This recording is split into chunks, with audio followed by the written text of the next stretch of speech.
स्थापित करने का काम करें।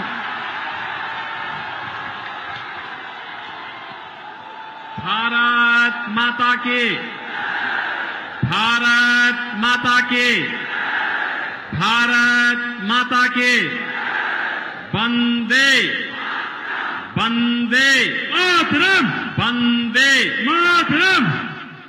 मंच पर उपस्थित प्रदेश सरकार में मंत्रिमंडल के मेरे सहयोगी, प्रदेश के खेल और युवा कल्याण विभाग के मंत्री श्री गिरीश चंद्र यादव जी, प्रदेश सरकार के ही मंत्री श्री अनिल कुमार जी, माननीय विधायक, इस क्षेत्र के लोकप्रिय विधायक श्री रमेश सिंह जी,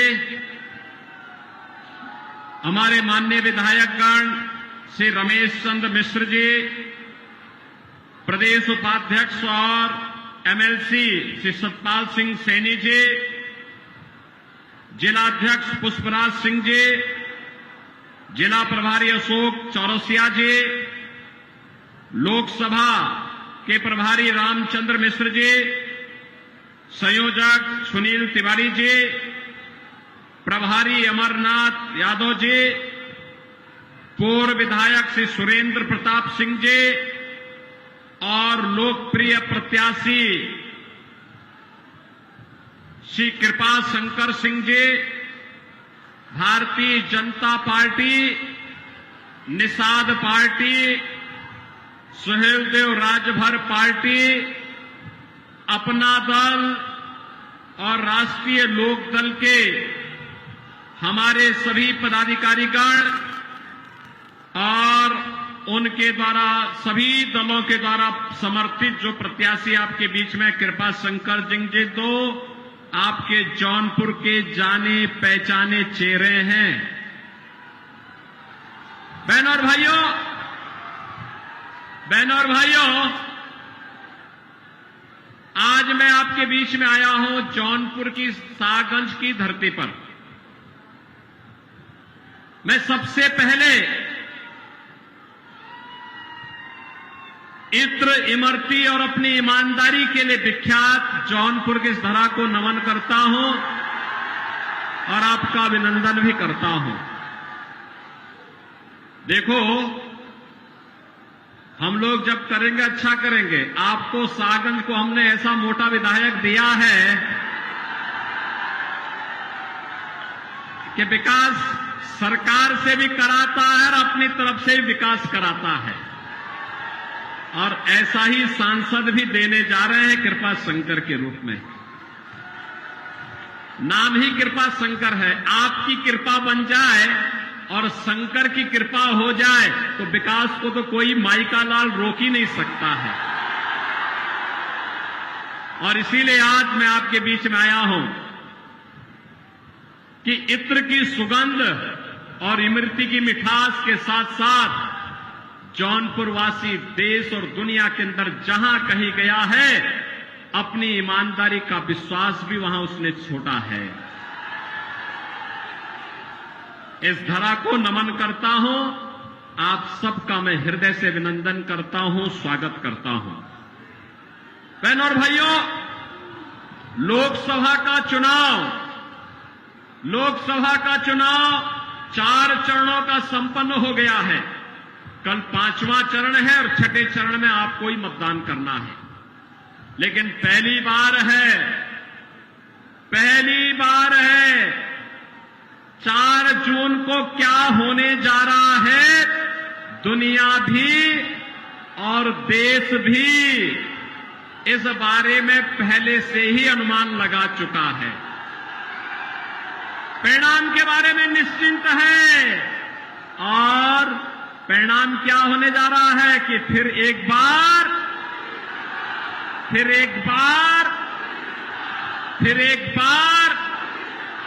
और अब की बार 400 पार की जब आप बात करते हैं तो ये सपा कांग्रेस के लोगों को चक्कर आने लगता है। कहते 400 पार कैसे हो सकता है। हमने कहा इस बार देखना होगा, जरूर होगा। तो जनता जनार्दन ही उन्हें जवाब दे देती है। और जनता जनार्दन क्या कहती है? जो राम को लाए हैं, जो राम को लाए हैं, राम को लाए हैं। बहनों और भाइयों, भारत के इतिहास की सबसे महत्वपूर्ण घटना जो दुनिया के लिए असंभव था, जो कांग्रेस के लिए असंभव था, जो समाजवादी पार्टी के लिए असंभव था, मोदी जी ने संभव बनाया। 500 वर्षों का इंतजार समाप्त करवा करके अयोध्या में रामलला को विराजमान करवा दिया। अब मुझे बताओ, आप में से कितने लोग राम भक्त हैं? राम भक्त अपना हाथ खड़ा करो और हाथ नीचे कर लो। आप में से कितने रावण के भक्त हैं? रामद्रोही कितने हैं? कोई है क्या रामद्रोही? कोई भी अपने को रामद्रोही नहीं कहेगा, राम विरोधी नहीं कहेगा। लेकिन बहनों और भाइयों, आज भी रावण समाप्त नहीं हुआ है। कांग्रेस और समाजवादी पार्टी के रूप में उसका चिन्ह आज भी मौजूद है। आप मुझे बताओ, इनके कारनामे तो रावण जैसे ही है। आप सोचो, कांग्रेस ने अपने समय में क्या कहा राम हुए ही नहीं। इनके एक बुद्धिदाता कहते हैं, क्या कहते हैं? कहते राम का मंदिर भारत में नहीं बनना चाहिए।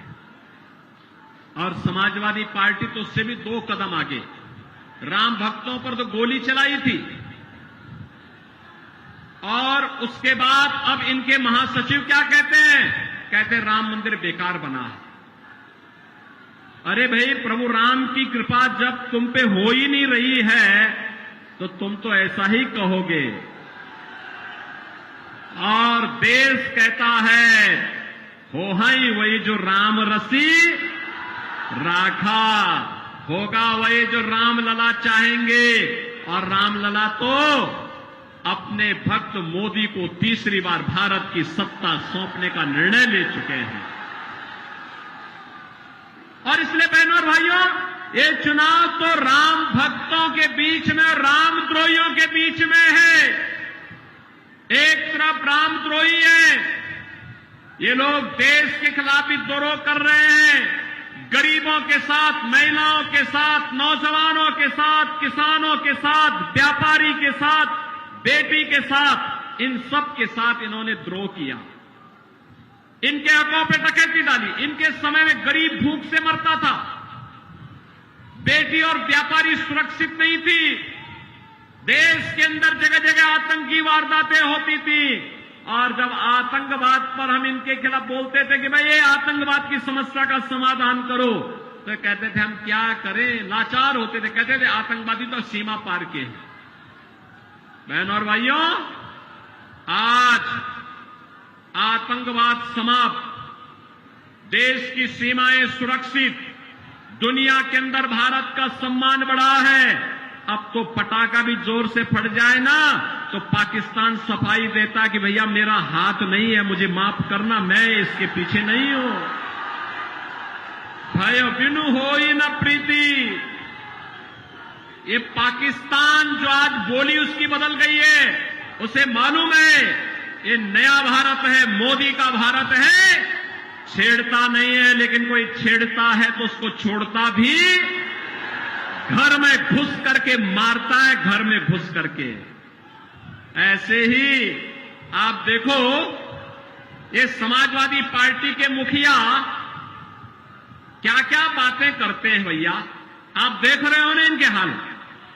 यानी राम भक्तों पर गोली चलाते थे, लेकिन आतंकवादियों को, जिन्होंने काशी में संकट मोचन मंदिर पर हमला किया, अयोध्या में राम जन्मभूमि पर आतंकी हमला किया, उन आतंकवादियों के मुकदमों को ये वापस लेते हैं। राम भक्त कल्याण सिंह जी जो प्रदेश के पूर्व मुख्यमंत्री थे, उनकी मृत्यु होती है, संवेदना के एक भी शब्द नहीं। और अभी पूर्वांचल का एक दुर्दांत माफिया मरा था, उसके घर मातम मनाने के लिए चले गए। माफिया और समाजवादी पार्टी का चोली दामन का संबंध है, ये अलग हो ही नहीं सकता है। और इसीलिए हमने भी तय किया है, भगवान राम का प्रणता निस्सरहीन करो मई भुज उठाए प्रण कीन। हमने भी तय किया है उत्तर प्रदेश की धरती से भारत विरोधी, राम द्रोही और ये जो माफिया गरीबों का खून चूसते थे, इनको पूरी तरह हटा करके रहेंगे, पूरी तरह समाप्त करके रहेंगे। और इसीलिए आज मैं आया हूं आपसे कहने के लिए, हर राम भक्त भाजपा के पक्ष में है, हर राष्ट्र भक्त भाजपा के पक्ष में है। और बहनों और भाइयों, एक तरफ मोदी जी के द्वारा किया गया काम, highway, railway, airport, IIT, IIM, AIIMS, दुनिया का सबसे अच्छा कैंसर हॉस्पिटल आपके वाराणसी में खुल चुका है। मुंबई अब नहीं जाने की आवश्यकता है। ऐसे ही ये गिरीश यादव, रमेश सिंह, रमेश मिश्रा, ये सभी लोग जब मेरे पास आए, इन लोगों ने कहा कि हमारा जौनपुर का मेडिकल कॉलेज चालू हो। बहनों और भाइयों, मुझे बताते हुए प्रसन्नता है, जौनपुर का मेडिकल कॉलेज चालू हो गया। हमने कहा जितना पैसा लगेगा हम देंगे, लेकिन इसको बंद नहीं होने देंगे। अभी देखो ना, इस शाहगंज में रमेश सिंह यहां इथेनॉल का प्लांट भी लगा दिए और यहां पे सैकड़ों लोगों को नौकरी मिलेगी। और मैं तो उनसे कहूंगा उसके बगल में एक आईटीआई खोल दीजिए, इथेनॉल प्लांट के लिए एक ट्रेड उसमें दे दीजिए। आप देखना यहां के लोग दुनिया के अंदर नौकरी भी प्राप्त करेंगे।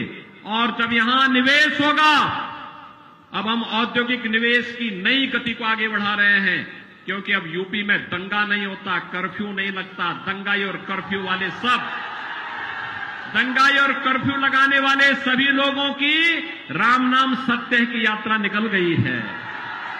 और इसलिए बहनों और भाइयों, मैं आपसे कहने के लिए आया हूं, आपसे एक ही बात कहने के लिए आया हूं कि ये जो भाजपा ने विधायक बनाए हैं, ये विधायक, इस सांसद के प्रत्याशी, ये सभी इतना विकास कराएंगे, इतना विकास कराएंगे, आप मांगते मांगते थक जाएंगे और दुनिया आपके पास नौकरी मांगने के लिए आएगी जौनपुर में।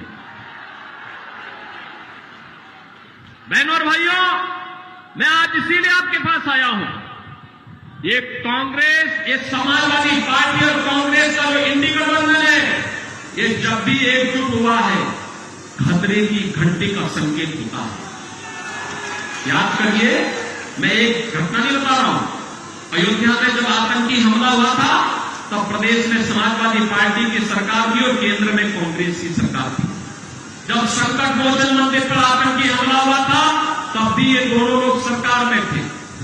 जब अयोध्या, वाराणसी और लखनऊ की कचहरियों पर हमला हुआ था, तब भी ये दोनों सरकार में थे। और लगातार देश संकट में गिरता है, गरीब मारा जाता है, आम नागरिक की सुरक्षा खतरे में पड़ती है। और जब भाजपा सरकार में होती है, आतंकवाद का नेस्तनाबूद होता है और हर गरीब गांव, गरीब कमजोर किसान, नौजवान सबको सरकार की योजना का नाम मिलता है। बेटी और व्यापारी सुरक्षित होती है। आपने देखा होगा, आप मुझे बताओ, समाजवादी पार्टी की सरकार ने सारा राशन इनके गुंडे खा जाते थे। आज तो देश के अंदर 80 करोड़ लोग फ्री में राशन प्राप्त कर रहे हैं ना। 60 करोड़ लोगों को आयुष्मान भारत में 5 लाख रुपए का कार्ड दिया जा चुका है हर वर्ष। और एक व्यवस्था और कर दी गई, यहां पे हमारा विधायक, पूर्व विधायक, सांसद, पूर्व सांसद या कोई पदाधिकारी या पीड़ित भी अगर एक पत्र मुझे लिख देता है कि मैं बीमार हूं, उपचार की व्यवस्था नहीं हो पा रही है, पैसा उपचार में ज्यादा खर्च हो रहा है, मैं कहता हूं एस्टीमेट भेजो। डीएम से कहता हूं तीसरे दिन आप इसकी रिपोर्ट भेज दीजिए और उसके अकाउंट में सीधे पैसा भेज देते हैं। इनके समय में दम तोड़ के, गरीब दम तोड़ के तड़प तड़प के मर जाता था। कोई पुरसा हल नहीं था, कोई पुरसा हल नहीं था। 12 करोड़ किसान सम्मान निधि का लाभ प्राप्त कर रहे हैं। 12 करोड़ गरीबों के घर में शौचालय बन गए हैं। 10 करोड़ गरीबों के घर में रसोई गैस का सिलेंडर पहुंच गया है। और हमने तो व्यवस्था की है, दाल ही नहीं तड़के वाली दाल देंगे। अब तो हमने व्यवस्था की है, होली और दीपावली को फ्री में रसोई गैस का सिलेंडर, भरा हुआ सिलेंडर दे रहे हैं। 4 करोड़ गरीबों के मकान बन गए। और मोदी जी ने घोषणा की है 70 वर्ष से ऊपर के जितने भी गरीब होंगे, जितने भी बुजुर्ग होंगे, जो भी होगा बुजुर्ग, उसको हर वर्ष 5 लाख रुपए स्वास्थ्य बीमा का मिलेगा, स्वास्थ्य के लिए फ्री में उपचार। और बाकी जितने गरीब मकान के लिए बचे होंगे, अब इसे सूची तैयार करिए, सबको एक एक मकान मिलेगा। नल भी है, हर घर में नल भी है और नल में जल भी आ रहा है। इसकी व्यवस्था भी पुख्ता कर दी गई है। और इसलिए बहनों और भाइयों, हम सब आपके बीच आए हैं। ये कांग्रेस और समाजवादी पार्टी एक खतरनाक मंशा से आपके बीच आई है। इनकी खतरनाक मंशा सुने क्या? ये है सबसे पहले इनकी, अब देखो ये नारे लगाते थे, झूठ बोलते हैं बहुत। जनता इनके असलियत जान चुकी है, बार बार ठुकरा चुकी है, बार बार आ चुके 14, 17, 19, 22 बार बार जनता जनार्दन को जवाब दे चुकी है। और अब तो एक खतरनाक मंशा के साथ ये लोग आए हैं। खतरनाक मंशा क्या है इनका? ये लोग राहुल गांधी से जब पूछा गया कि गरीबी के लिए क्या करेंगे, तो कहते हैं, राहुल गांधी क्या कहते हैं? कहते हैं गरीब में एक झटके में गरीबी हटा दूंगा। कहा कैसे? कहा कि हर व्यक्ति की संपत्ति का सर्वे कराऊंगा। और संपत्ति का सर्वे करा के क्या करेंगे? उसने कहा कि उनके पूर्वजों के द्वारा जो संपत्ति मिली होगी, खेत खलिहान, आपका घर, जेवर, पैसा, उसमें से आधा हम लोग ले लेंगे। आधा लेकर के फिर कांग्रेस और समाजवादी पार्टी के गुंडे उसको हड़पेंगे। बहनों और भाइयों, औरंगजेब की आत्मा घुस गई है ये समाजवादी पार्टी और कांग्रेस के लोगों के लिए। कोई मुसलमान भी अपने पुत्र का नाम औरंगजेब नहीं रखता है। मुगल सल्तनत का सबसे क्रूर बादशाह था औरंगजेब। और इतना क्रूर था, पहले अपने भाई की हत्या किया और फिर अपने बाप को ही कैद में डाल दिया। अब ये तो इन्हीं लोगों का इतिहास होगा। लेकिन भारतीय जनता पार्टी अब औरंगजेब की आत्मा को जीवित नहीं होने देगी। वो दफन की जा चुकी है, दोबारा उसको जीवित नहीं होने देगी। एक जजिया को जो लगाना चाहते हैं, विरासत टैक्स के आधार पर आपकी संपत्ति को हड़पना चाहते हैं, इसको नहीं हड़पने देंगे। एक दूसरा, अनुसूचित जाति, जनजाति और पिछड़ी जाति के आरक्षण के लिए सेंध लगाना चाहते हैं। कांग्रेस ने और समाजवादी पार्टी जो उन्हें समर्थन कर रही थी, तब इन्होंने शरारत की थी, भाजपा ने विरोध किया। कर्नाटका में इनकी सरकार है, आंध्र में जब इनकी सरकार थी, तब भी इन्होंने वहां पर पिछड़ी जाति के आरक्षण का अधिकार मुसलमानों को दे दिया। क्या आप ये स्वीकार करेंगे? क्या ये स्वीकार करेंगे? क्या बहनों भाइयों, कतई नहीं। बाबा साहब भीमराव अम्बेडकर ने कहा था कि धार्मिक आधार पर आरक्षण भारत के विभाजन की नींव पैदा किया था। हम दोबारा धार्मिक आधार पर आरक्षण नहीं होने देंगे। अनुसूचित जाति, जनजाति और पिछड़ी जाति को मिलने वाला आरक्षण मिलेगा, महिलाओं को मिलने वाला आरक्षण मिलेगा। लेकिन कोई मुसलमान चाहता है कि मुस्लिम होने के कारण उसको आरक्षण मिले, कभी नहीं मिलेगा, कभी नहीं मिलेगा। हिंदुओं का आरक्षण कभी कोई नहीं ले जा सकता। और इसलिए आज मैं आपके पास आया आपसे कहने के लिए, भारतीय जनता पार्टी ने कृपा शंकर जी को आपको बीच में उतारा है। नाम ही कृपा शंकर है। आपकी कृपा हो जाएगी तो शंकर की कृपा स्वयं ही जौनपुर में हो जाएगी। सहमत है ना? सभी लोग सहमत है ना? सपोर्ट करेंगे? कृपा शंकर जी को भारी बहुमत से विजयी बना के भेजेंगे? भेजेंगे? देखो, इनके पास लंबा अनुभव है, इनकी बहुत लंबी पहुंच भी है और ये जौनपुर को मुंबई जैसा चमका देंगे।